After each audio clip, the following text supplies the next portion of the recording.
Okay, so good morning, everyone. I will directly start with a question, and the question is, why are denominators important? When you see all the smartphones in the background, you see that they share the common feature, and the common denominator between them is the large touch screen. And this touch screen allows us to identify the new smartphone, which we haven't seen before, and clearly identify it as a smartphone device. And moreover, we can trace the ancestry of our telephones back to the last universal common ancestor, which was iPhone. And can we do such a feature selection for life? The main ingredients of life are nucleic acids and proteins. Nucleic acids codes for everything what we are, and proteins are performers of these functions commonly associated with life, such as reproduction or energy metabolism or signaling. You can see nucleic acids as the software of life and protein as its hardware. In fact, nucleic acids and proteins are two sides of the same coin. While DNA is coding instructions on how to make all the proteins, proteins are actually making the new copies of DNA. And this duality led to the most brilliant invention of life in the past 4 billion years, which is expression of genetic code, aka how proteins are made. So DNA is our double-stranded molecule. The double strands are usually found in the form of a double helical structure, and each strand is constructed from four different building blocks, C, T, G, and A, and two strands are oriented in such a way that C is always paired with the G and T is always paired with the A. The two coding strands can be called coding strand, the strand which actually contains the recipe for our protein, and the second is a backup strand. In such a design, when something happens with the one strand, it can be repaired according to the instructions in another strand. So if we delete these four letters, they will be repaired according to GC, ATC, GTA manual. So DNA can be viewed as a recipe in our protein cookbook, there is a common practice in kitchen. We don't want to touch our expensive cookbook with the dirty hands. So when we prepare a protein, we make a note from a cookbook, and we use that note to prepare the protein itself. This note in life is called mRNA. And when mRNA is rewritten from our cookbook, the molecular machine called ribosome binds to it and starts reading the manual written in it. It always reads 3 letters at a time, and each 3 letters correspond to some amino acid, which is attached to the back of the ribosome to the growing protein chain.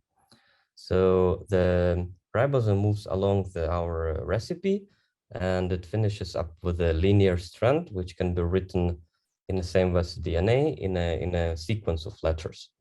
After a protein is made as a linear chain of amino acids, it gets folded into this structure, which provides protein with all its unique properties. Of course, proteins do not look as simple as I show here. So I prepared a picture of a typical protein. So you can see it's incredibly complex chemical made of hundreds of amino acids which fold into very specific structure. In this case, it's infamous coronavirus spike protein. So back to our common denominators.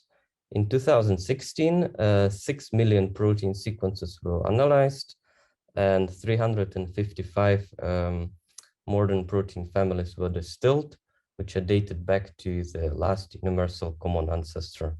The issue here is that all the sequences analyzed are proteins from living organisms.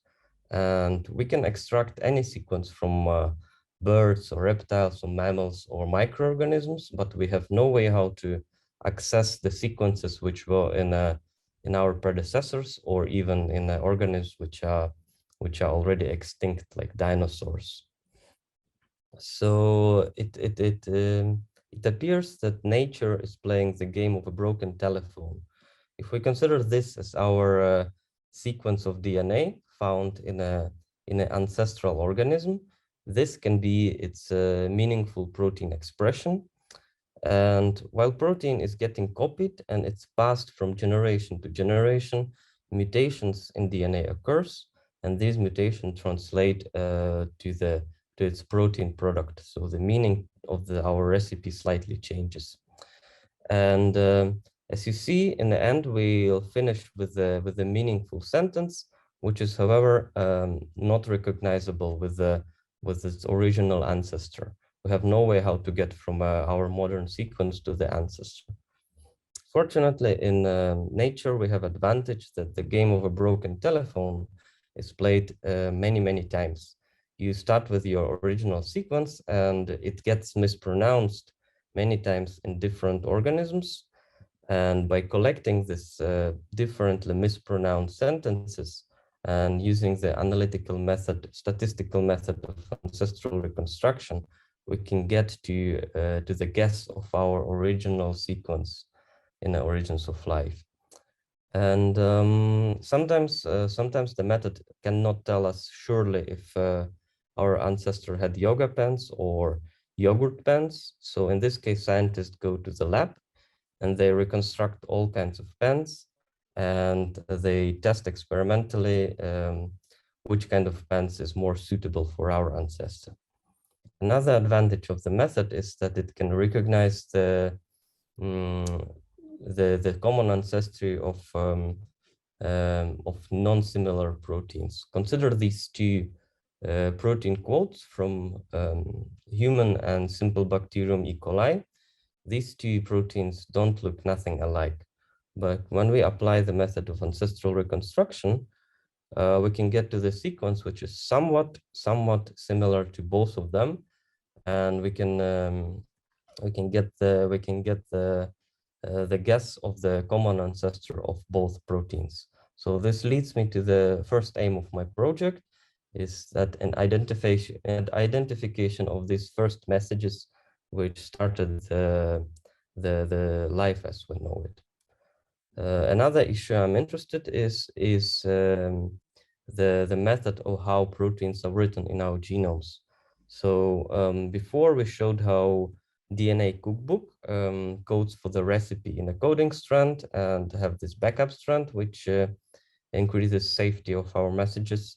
The recipe in a cookbook gets written to the node and then protein is made.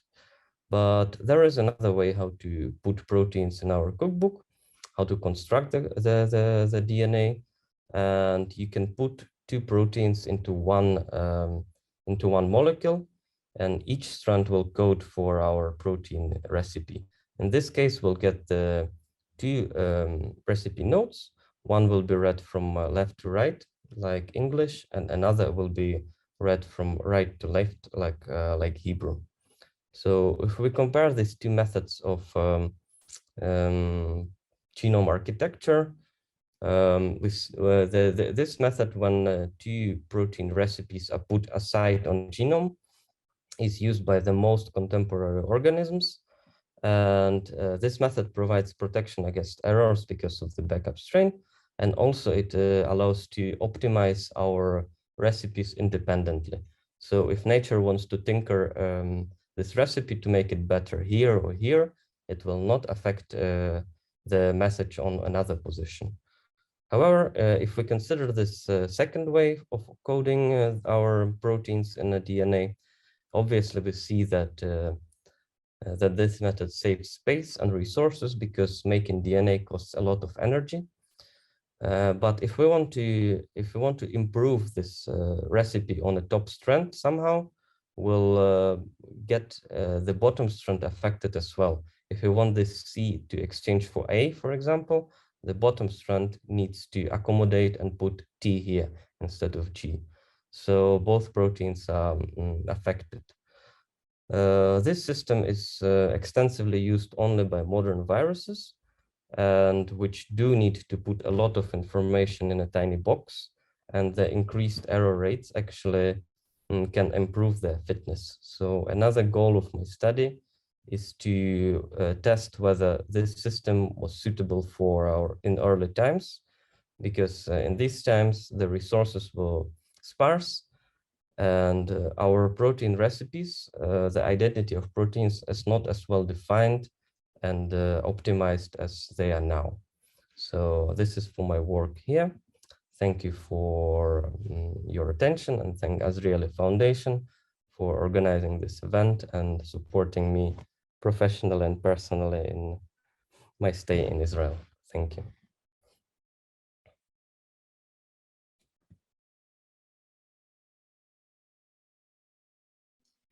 Thank you, Slava.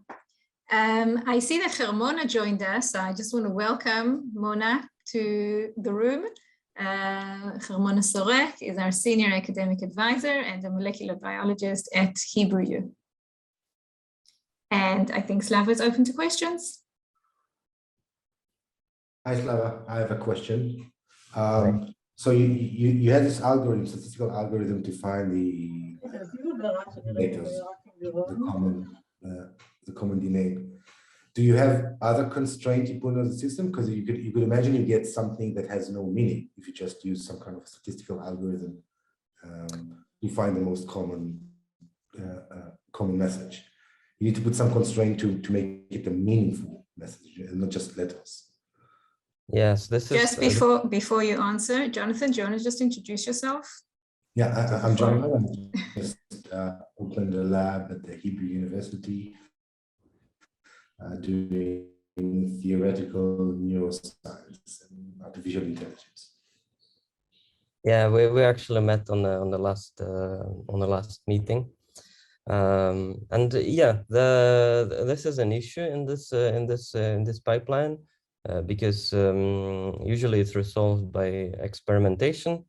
You actually prepare your sequence, which is guessed by the statistical algorithm to represent the ancestor. In fact, the method produces the whole cloud of different potential ancestral sequences with different probabilities. What I didn't say is that after the ancestral reconstruction, I will test my sequences in this plausibility to overlap between each other. That will be my another constraint.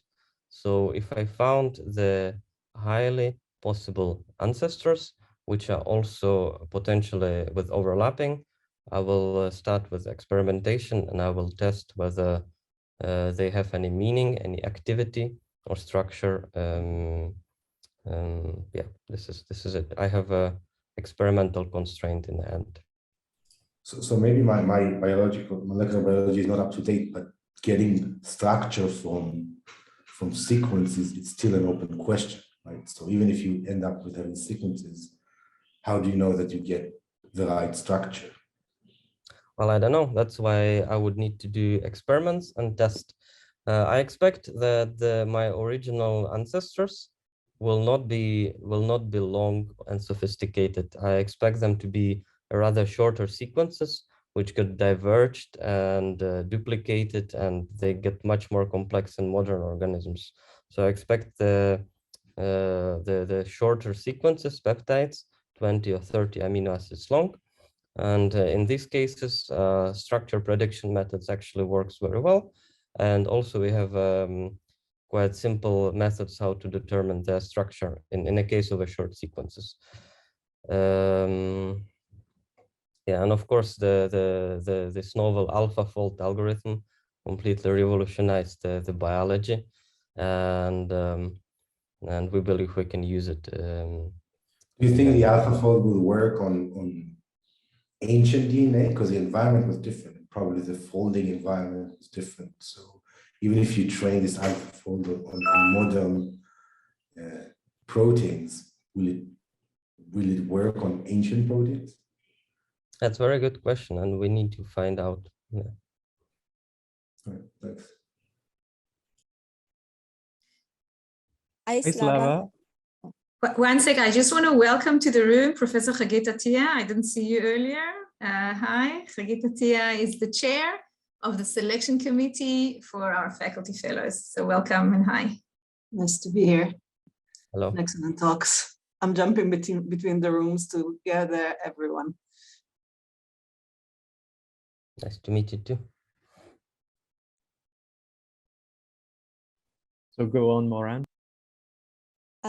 Okay, sure, I can go ahead. I really enjoyed your presentation, Slava. I'm Maureen Frankel-Pinter. I'm starting my lab at the Hebrew University, and I study chemical evolution and the chemical origins of life. And I have more of a philosophical question for you. You talk about the cooperation between RNA and proteins. I wonder where you're at in terms of how do you, when you think of origins of life, are you more of a think of cooperation between our coevolution of RNA and protein, or do you think it was more of an RNA world kind of theory? That was my philosophical question. Hi, Maron. Yeah, Maron, that's a really a deep question. Yeah, well, my personal belief, because in astrobiology, we are rather limited to personal beliefs than an actual evidence, is that the more plausible scenario was a cooperation of proteins and nucleic acids than rather just a simple RNA world, because it was shown that RNA can perform similar functions as protein. However, the variety of functions is not sufficient to express even the simplest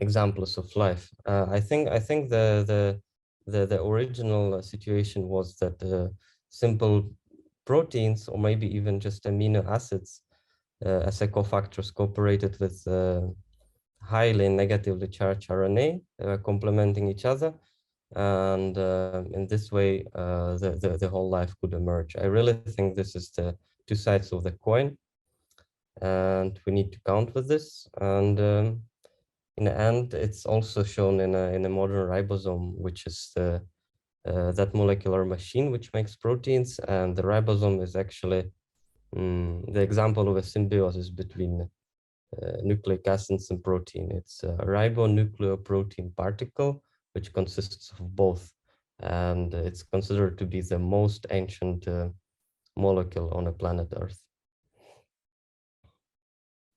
Thank you. So it's both, yeah. Hi, Slava. Thank you very much for the presentation. It was really interesting. And so in Jurassic Park, they reconstruct 100 million-year-old dinosaur DNA using blood recovered from mosquitoes in amber. So my question is, in reality, how fragile is DNA? How long can it survive in the geological time? Hi, Emmanuel. Slava, Yes. I'll just prompt you to answer succinctly because you have a minute left. Oh yeah, I'm also a fan of Jurassic Park, and I follow all the news on a reconstruction of ancient DNA. However, DNA seems to be quite fragile, and we can't go that much in the past. The earliest ancestors we can recover are usually from already from mammals, like mammoth and these, but the most ancient DNA cannot be recovered anymore.